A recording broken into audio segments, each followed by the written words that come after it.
My cousin, 16, is spending the summer with me, 16, and my family. As both of my parents work, I am expected to get food for lunch for me and my cousin, and to cook dinner for the family. The problem is my cousin is super picky with food.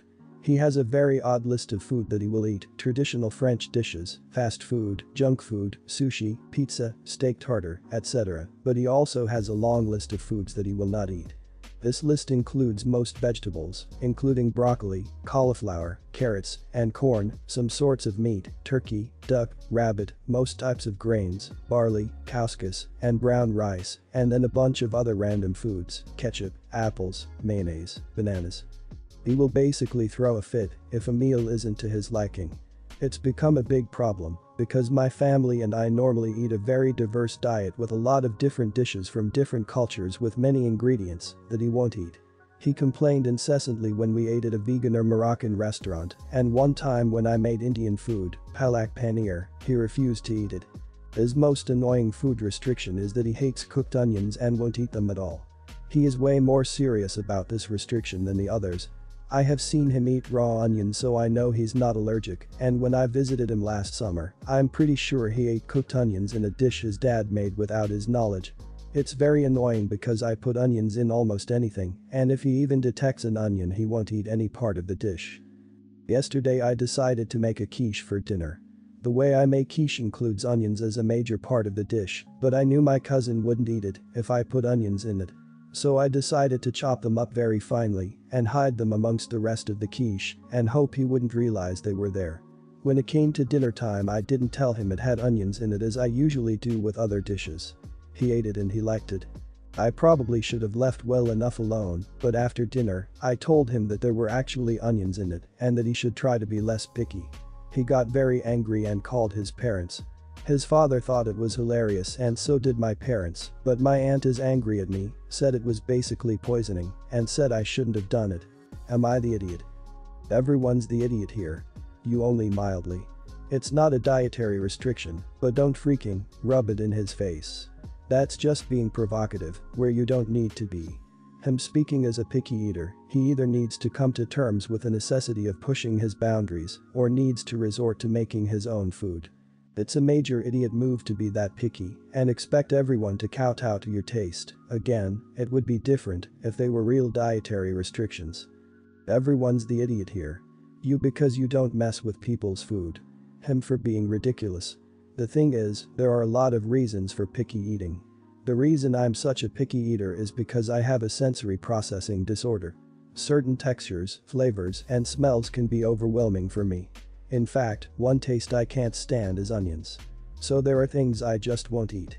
It sounds ridiculous when I list them all out, especially when there are things closely related that I will eat but then won't eat. Mashed potatoes are okay, but rice is not. Everyone is different.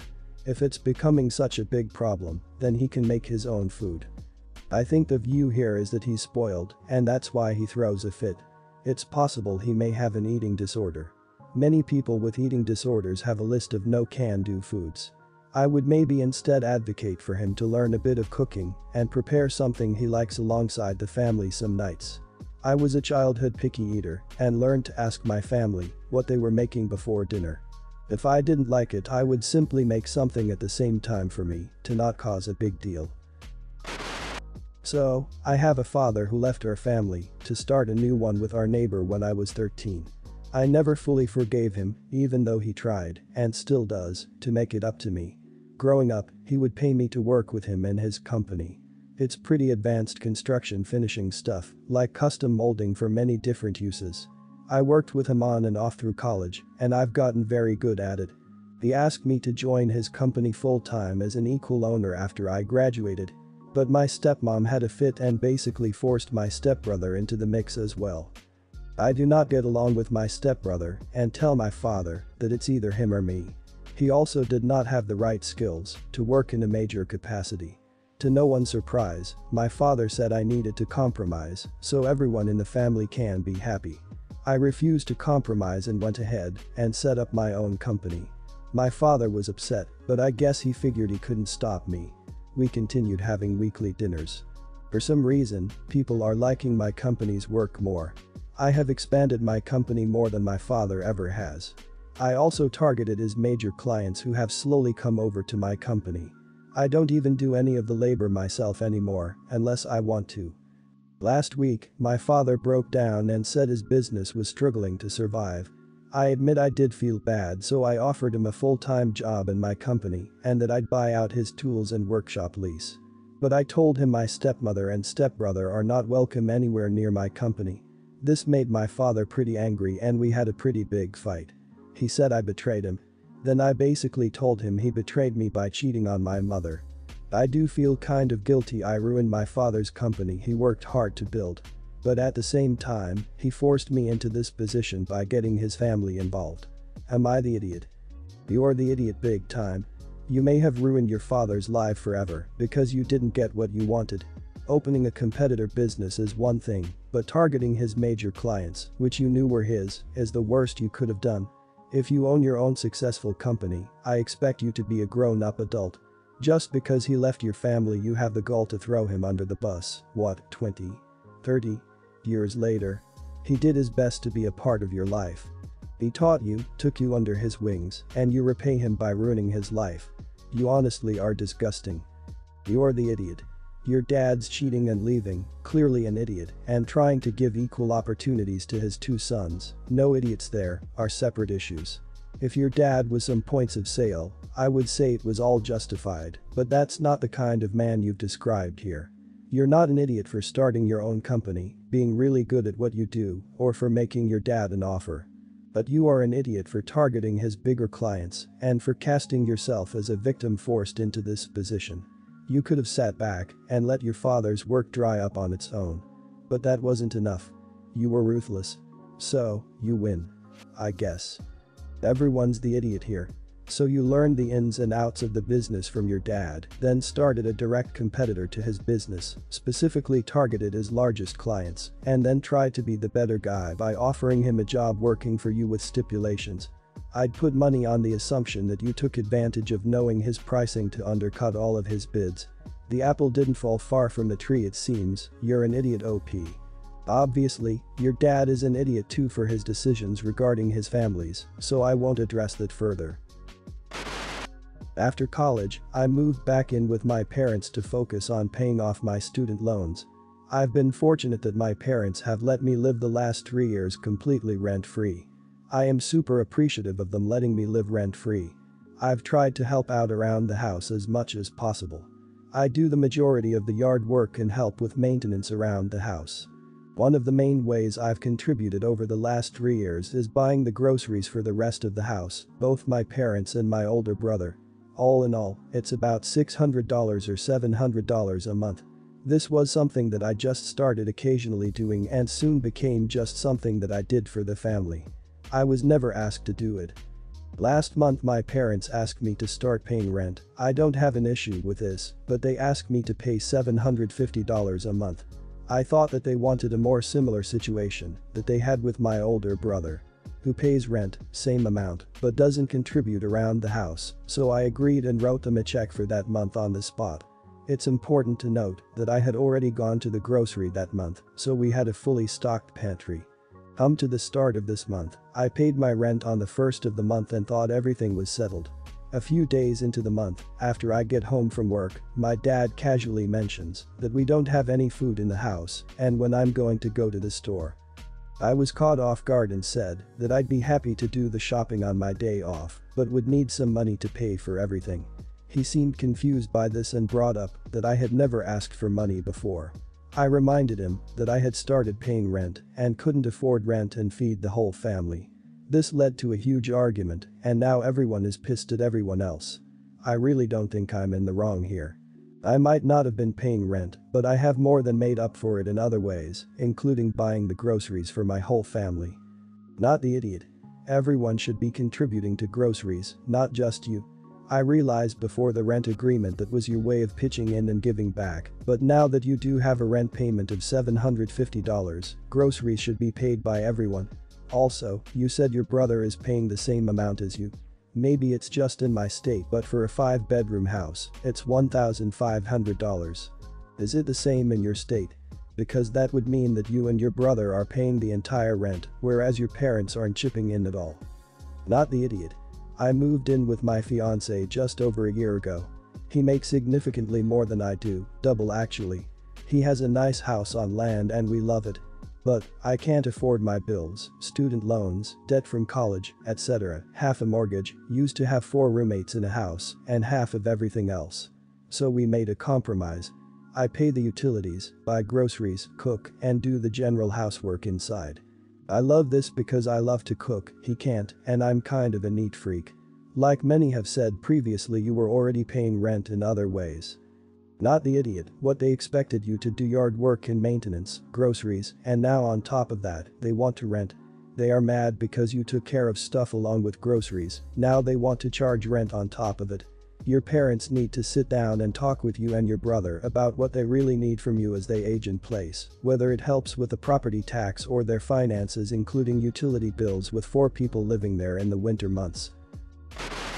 Background: I've been with my husband for 6 years total, married for 2.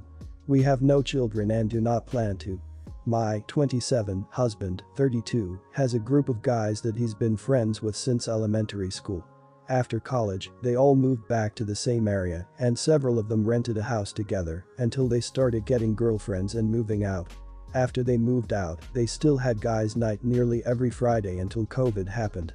They started back up a few months ago after restrictions in our area relaxed and the majority of the guys started getting tested regularly because of their jobs. There is one single guy, let's call him B, left in the group and they meet at his house and hang out in the carport to drink a few beers and just shoot the crap. I've never had a problem with my husband W going guys' night. He gets off work at 5 and is usually home no later than 8 every Friday. He never drives home drunk, and if he ever does have a few too many, I don't mind going to pick him up. I feel like I should note that we live the farthest away from B's house, about 15 minutes. All the other guys live within walking distance of B. Usually, I bake cookies or other snacks for him to take with him to share with the guys. I also don't mind driving the other guys home if needed. If we have plans or anything, he doesn't go. Since the guys' night is resumed, the other wives have been complaining about it. We're friendly, but none of us are really good friends like our husbands are. We've tried to have a girls' night while the guys have their night, but most of them have kids, and we really don't have anything in common outside of our husbands. It was just awkward. One of the guys, A, is married to F, and they have a 1-year-old baby. F has been particularly vocal about not wanting A to be out every Friday, as she wants help at home. The other wives backed her up and started a group chat asking that we present a united front to cancel guys' night. Here's where I may be an idiot. I refuse to side with them. It gives me time to unwind after work and it's become part of my routine. So when the other wives told their husbands that they didn't want guys' night to happen anymore, I told W that I didn't feel the same way and he should keep going. He enjoys it and he should get to see his friends regularly. So after the confrontation, the other guys started in with why can't you be cool like W's wife? Or she lets him go, she even makes us cookies and picks him up, etc. I apparently made the comment I wish I was still single like B. He can do whatever he wants, and I miss that all the other wives are pissed at me, saying if we had been a united front like they planned, guys' night would either be cancelled or a less frequent occurrence, once a month. So, am I the idiot? Not the idiot. This arrangement works for you, so no reason to pretend it doesn't. But your situation is very different to those with babies, toddlers. Being out at work all day then out with buddies every Friday when you have a 1-year-old is likely a bit much. He gets to relax at end of every week while she is frazzled and still caring for the kid. As an idiot for his cool wife comments and not understanding his wife's need or seeming to care. This is a problem in their relationship and has nothing to do with you. Not the idiot. But it would be nice if you and your husband had some compassion for the other wives who do not get a relaxing night at home but are left to be the sole childminder for the night. I think it's super suspect that the equivalent girls' night together happened on the same night as the guys, so the women were still expected to watch all the kids. If the guys get a night off, the women should get a different night away from the house when the menfolk watch the kids. Not the idiot. Wives are idiots for trying to band forces rather than dealing with their own husbands, leaving them home with kids every Friday. Husbands are idiots for throwing you in their wives' faces instead of dealing with the problem. Or whoever the host is, and your husband should ask the friends to stop bringing you and the cool wife crap into it.